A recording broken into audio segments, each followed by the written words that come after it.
Šodien par tēmu, kas iespējams nešķiet tik sarežģīta, bet ir, patiešām izšķiroša – bērna matracis. Tas ir daudz vairāk nekā tikai mīksta vieta, kur gulēt. Tā ir vide, kurā burtiski veidojas bērna nākotne. Šajā apskatā iziesim cauri visam, lai saprastu, kā viens pirkums ietekmē visu, no stājas līdz imunitātei, un, protams, kā izdarīt to pareizo izvēli. Aizdomāsimies par to. Miegs nav vienkārši pauze. Tā ir pati intensīvākā organisma darba fāze, īpaši bērnam. Kamēr mazais guļ, viņa ķermenī notiek milzīgs, neredzams darbs. Viņš aug, un kā vēl aug, un šim procesam, protams, ir vajadzīgs pareizais, pamats. Un lūk, te arī nonākam pie lietas būtības. Tieši matracis ir šī visa būvlaukuma pats pamats. Tāpēc šajā izklāstā mēs soli pa solim atklāsim visu, kas ir jāzina, lai varētu izvēlēties vislabāko atbalstu veselīgam, spēcinošam miegam. Labi, sāksim ar pašu galveno. Kāpēc vispār labs miegs ir nevis vienkārši kaut kas vēlams, bet gan, absolūti kritiski svarīgs bērna attīstībai? Tātad, kas tad īsti notiek miegā? Pirmkārt, izdalās augšanas hormoni tieši naktīs. Otrakārt, nostiprinās imunitāte. Treškārt, smadzenes apstrādā visu, kas pa dienu piedzīvots. Bet lūk, pats kritiskākais punkts – mugurkauls. Tas aktīvi veidojies līdz pat 18 gadu vecumam. Padomājiet par to.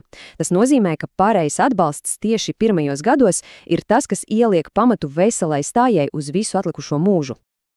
Labi, tagad, kad ir skaidrs, cik daudz, kas ir likts uz spēles, ķersimies klāt praktiskām lietām. Apskatīsim tādus universālus pamatprincipus, kas jāievēro izvēloties pilnīgi jebkuru bērnu matrici. Šie ir 3 zelta likumi, par kuriem kompromisu nav. Numur 1. Izmērs. Matricim ir jāiegulst gultas rāmī ideāli bez jebkādām spraugām. Tas ir drošības jautājums. Punkts. Numur 2. Hiģiēna. Noņemams un mazgājams pārvalks ir, obligāts. Tas ir pamats tīrai gulēšanas videi. Un, protams, numur 3 – drošība. Materiāliem jābūt hipoalerģiskiem. Nekādu kompromisu. Bērni aug kā sēnes pēc lietus, vai ne? Un matrača prasībām ir jāaug viņiem līdzi, jo tas, kas ir perfekts zīdainim, varbūt pat kaitīgs pusaudzim. Tāpēc tagad paskatīsimies, kādas tad ir tās galvenās atšķirības dažādos vecumos. Un te ir galvenais atslēgas vārds – cietība. Viss mainās tieši šeit.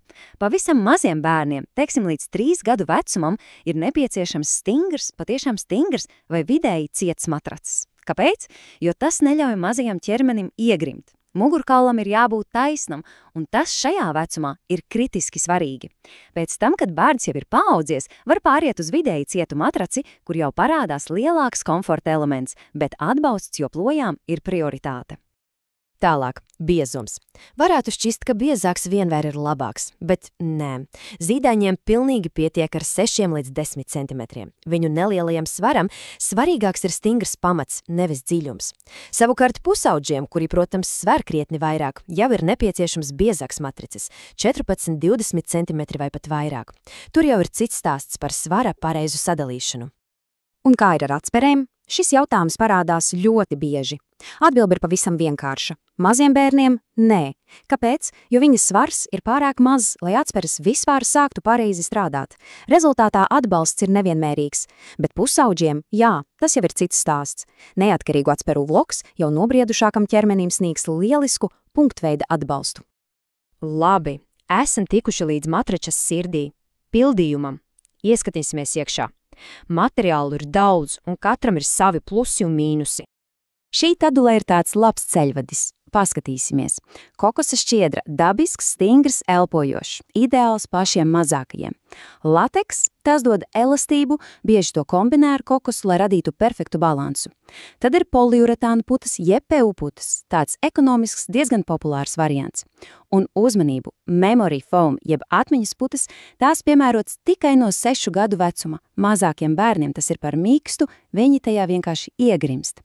Un vēl ir griču sēneles, interesants variants. Dabiskas, stingras, un to kustību rada tādu kā vieglu mikromasāžas efektu.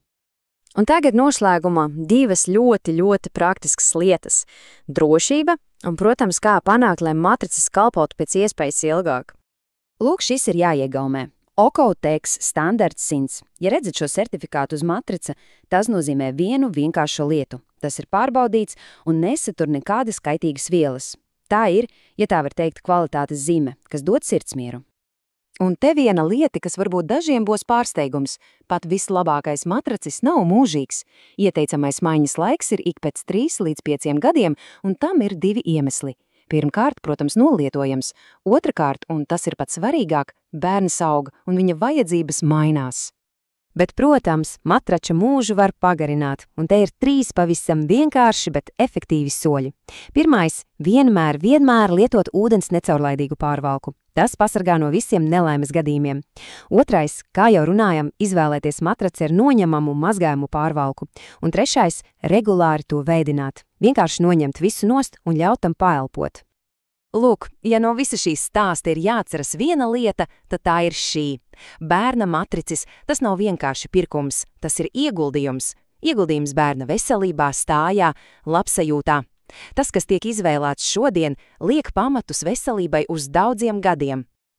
Un ar šo domu arī nobeigsim. Galu galā jautājums ir pavisam vienkāršs. Vai esam gatavi nodrošināt savam bērnam to labāko pamatu veselīgam miegam? Ceram, šis nelielais ceļvedis palīdzēs izdarīt pārdomātu un gudru izvēli, jo veselīgs miegs tiešām ir pats sākums.